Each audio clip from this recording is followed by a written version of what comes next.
Assalamualaikum warahmatullahi wabarakatuh. Bismillahirrahmanirrahim.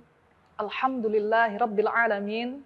Allahumma sholli wa sallim wa barik ala nabiyyil karim Muhammad ibn Abdillah wa ala alihi wa sahbihi ajma'in, amma ba'du.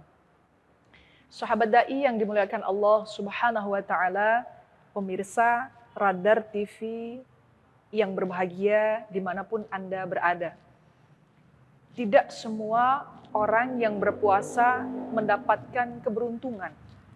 Ternyata ada juga orang yang berpuasa tapi justru malah mendapat kerugian. Bahkan Nabi Shallallahu Alaihi Wasallam menginformasikan puasanya tidak mendapatkan apa-apa kecuali hanya rasa lapar dan rasa dahaga. Siapakah golongan ini? Golongan yang merugi adalah kita yang berpuasa, tapi tidak bisa mengambil atau menyerap nilai-nilai puasa. Kita yang berpuasa, tetapi tidak mendirikan ibadah sholat. Sebab apa? Sholat merupakan kunci kebaikan. As-sholatu imaduddin.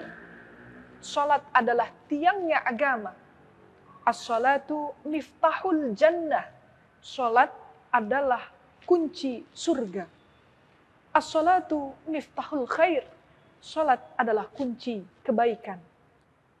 Maknanya apa?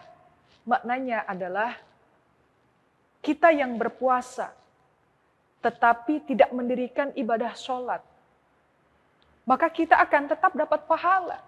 Kita akan tetap dapat kebaikannya, tetapi di akhirat nanti kita tidak bisa menikmati atau mengambil pahala dan kebaikan yang kita tabung selama di dunia. Sebab apa? Password untuk mengambil pahala dan kebaikan itu kita tidak punya. Dan apa passwordnya? Passwordnya adalah ibadah sholat yang kita dirikan.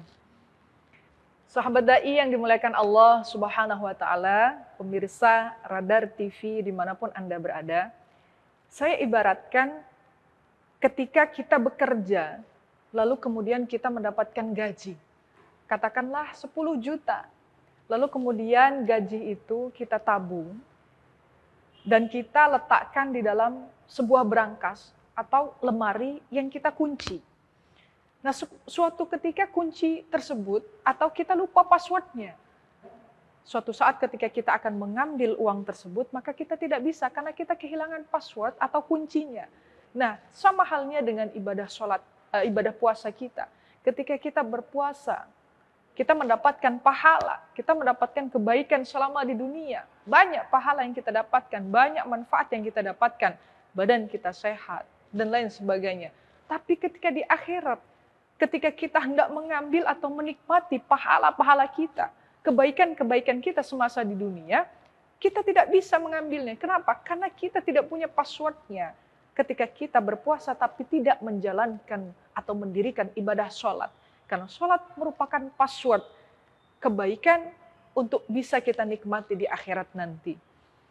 Kemudian yang selanjutnya, orang yang merugi dalam puasanya adalah mereka yang berpuasa tapi tidak mampu menahan dirinya dari perbuatan maksiat atau dosa. Puasa tapi tetap membicarakan keburukan orang lain. Puasa tapi tetap menggosip. Puasa tapi tetap berseuzon kepada orang lain. Puasa tapi tetap melawan kepada kedua orang tua, kepada suami, dan lain sebagainya.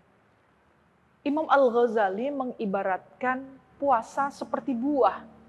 Ketika orang yang sedang berpuasa, tapi dia melakukan maksiat, maka buah itu diiris. Melakukan maksiat lagi, diiris lagi. Dosa lagi, diiris lagi. Begitu seterusnya. Sehingga ketika kita puasa, tapi terus dan terus melakukan dosa, maka pahala puasa kita akan habis. Ibarat buah yang terus diiris, sampai pada sisa hanya bijinya saja. Nah, kalau sudah bijinya, apa yang bisa kita nikmati? Sama halnya dengan puasa kita. ketika kita berpuasa tapi terus melakukan perbuatan maksiat dan dosa, tidak bisa memberhentikannya, maka pahala kita akan habis dimakan oleh keburukan-keburukan yang kita lakukan.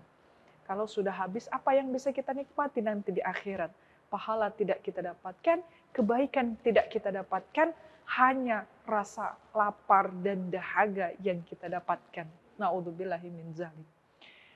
Sahabat dai yang dimuliakan Allah Subhanahu wa taala, pemirsa Radar TV dimanapun Anda berada, harapannya kita semua dengan menunaikan atau menjalankan ibadah puasa pada bulan suci Ramadan ini bisa mengurangi kegiatan kita dari hal-hal yang tidak bermanfaat, bisa mencegah diri kita dari perbuatan-perbuatan maksiat dan dosa.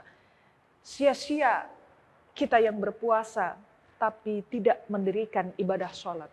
Merugilah kita yang berpuasa tapi tidak bisa menahan lisan, menahan hati, pikiran, dan perilaku kita dari perbuatan keji dan munkar. Demikian, mudah-mudahan Allah Subhanahu wa taala selalu menjaga kita dari perbuatan maksiat sehingga kita bisa beribadah dengan khusyuk pada bulan suci Ramadan ini. Amin ya rabbal alamin. Wallahu a'lam bishawab. Wallahul muwafiq ila aqwamit thoriq. Wassalamualaikum warahmatullahi wabarakatuh.